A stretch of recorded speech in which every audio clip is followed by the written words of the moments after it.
Cruising in my lane fast, call it high speed. I've been working hard, yeah, I've been working nightly. If you think you'll win, ha, not fucking likely. I be taking shots, yeah, cold-blooded, icy. Watching numbers grow is what I call sightseeing. In the front row, run it up when they hype me. The following grows, they know how to ignite me. Call me CEO, I've been running shit right, see.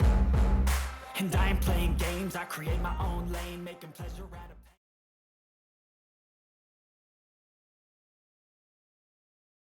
G'day and welcome back to the channel, Ginger Ninja's Movie Reviews. I am the Ginger Ninja and these are my movie reviews. Now, if you're new to my channel, thank you very much for tuning in, stopping by and checking it out. It is truly appreciated, and if you don't mind, please do give the video a thumbs up and of course, consider subscribing to my channel. It'd be appreciated. And of course, my returning viewers and subscribers, thank you very much for tuning in and sticking with me as we go through these franchises. As you would know, we just finished off The Prophecy. Now we're heading into the deep dark woods with Wrong Turn. So kicking off the Wrong Turn franchise, which started out in 2003. It was directed by Rob Schmidt. The film actually stars Elizadushku, Desmond Harrington, Jeremysisto, emanuellechriqui, hopefully I'm pronouncing that right, Kevin Zegers, Lindy Booth, Julian Richings, and more. Now, the plot, and again, directly from IMDb, Chris and a group of 5 friends are left stranded deep in the middle of the woods after their cars collide. As they venture deeper into the woods, they face an uncertain and blood-curdling fate. That's actually pretty accurate for IMDb, so, you know, good on them for getting it right this time. I give IMDb a lot of grief, but this one, spot on, spot on. Some of their plots are hit and miss. But anyway, now there will be spoilers ahead. So if you have not seen this film, came out in 2003 and there's already a remake. So what are you doing? Go check it out. Anyway, Wrong Turn. We are delving deep into the West Virginia mountains with this one. And this one, well, it kicked off the franchise. And I feel this film is a bit of a precursor to the Hills Have Eyes remake. And yes, that, you know, is a remake, as I said, but I don't think we would have had that film if this one didn't hit the right notes somewhere along the way. It kind of kicked off the, I don't want to say kicked off the inbred hillbilly type of horror film, but it definitely kicked off that mutant cannibal film. Yeah. Anyway, it also kicked off a 6-film franchise and a remake, as I mentioned, but we're not going to get into that yet. This is one franchise that I've not seen all of. You know, I've definitely seen the first 2. I think I've seen the 3rd one. Not too sure on 4, 5, and 6. Yeah, so fresh eyes on them. Maybe 3 I've seen. I'm not too sure, but definitely 4, 5, and 6 I know I haven't seen. But like I said, we're going to get into those later on. But look, if you're into a classic horror setup with a group of friends in the woods, stumbling into danger, this movie's got you covered. All right, so let's kick it off with the cast. So looking at this cast, and it's a good one. Like, they're all young, hot actors, and they're there to get killed in the most gruesome ways possible.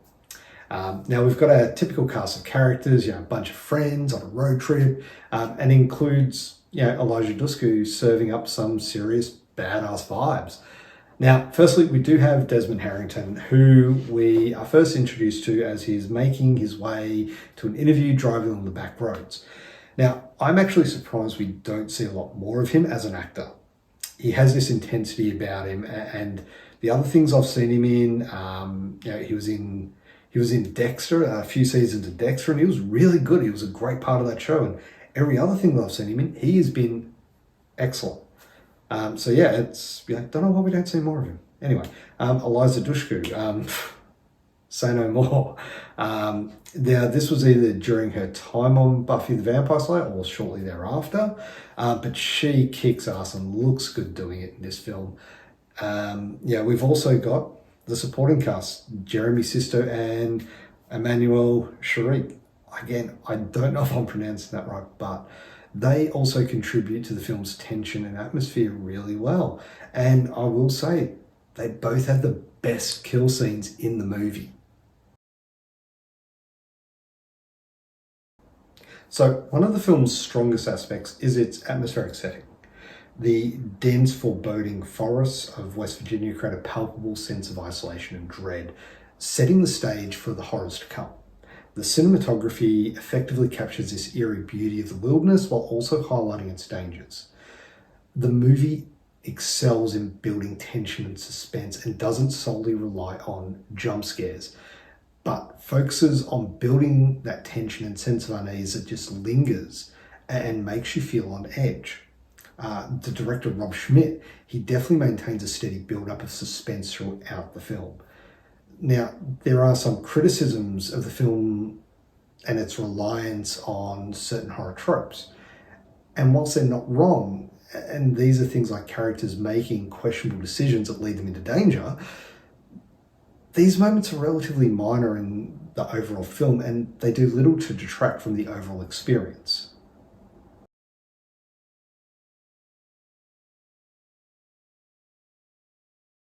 Now onto the effects. So this does have some good physical effects in it, and while it's not too over the top, it certainly doesn't hold back on the gore, serving up some seriously gnarly scenes that'll have you squirming in your seat.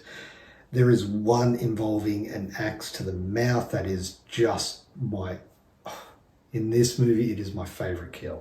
It just looks, it's tense and effective. And that's all I can say about it. I don't want to spoil, but it's good.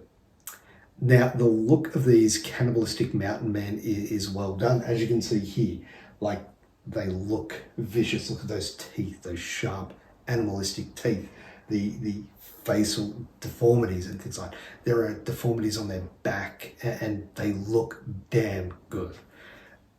But it's not just the visual effects, it's the sound these people make. This breathing, hissing, drooling sound that is freaky and really sets it apart from your typical, slasher killer. I really enjoyed the effort and the detail that they put into these characters.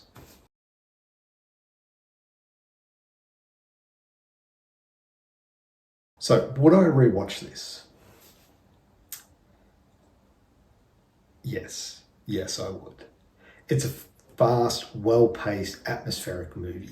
Now, I watched this last year, and that was the Night Watch Zone were doing their retrospective over the entire franchise as well. I didn't get to keep up with them as they were going through it, unfortunately.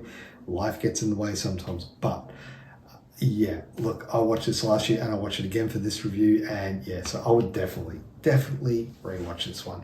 The cast makes it easily enjoyable, and whether it's maybe you're like me and you really want to see Jeremysisto's character get killed. I just don't like him. I never have.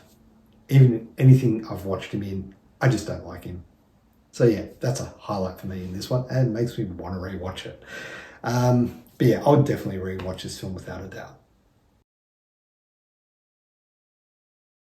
So, final verdict. Now look, I won't spoil the ending, but let's just say it's a wild ride from start to finish. It kicks off with a bang and ends with a bang. Fans of the genre will definitely appreciate its blend of suspense, gore, and primal terror, making it a standout entry in the survival horror genre. It's definitely a solid entry that delivers exactly what you'd expect. Scares, screams, and a whole lot of blood.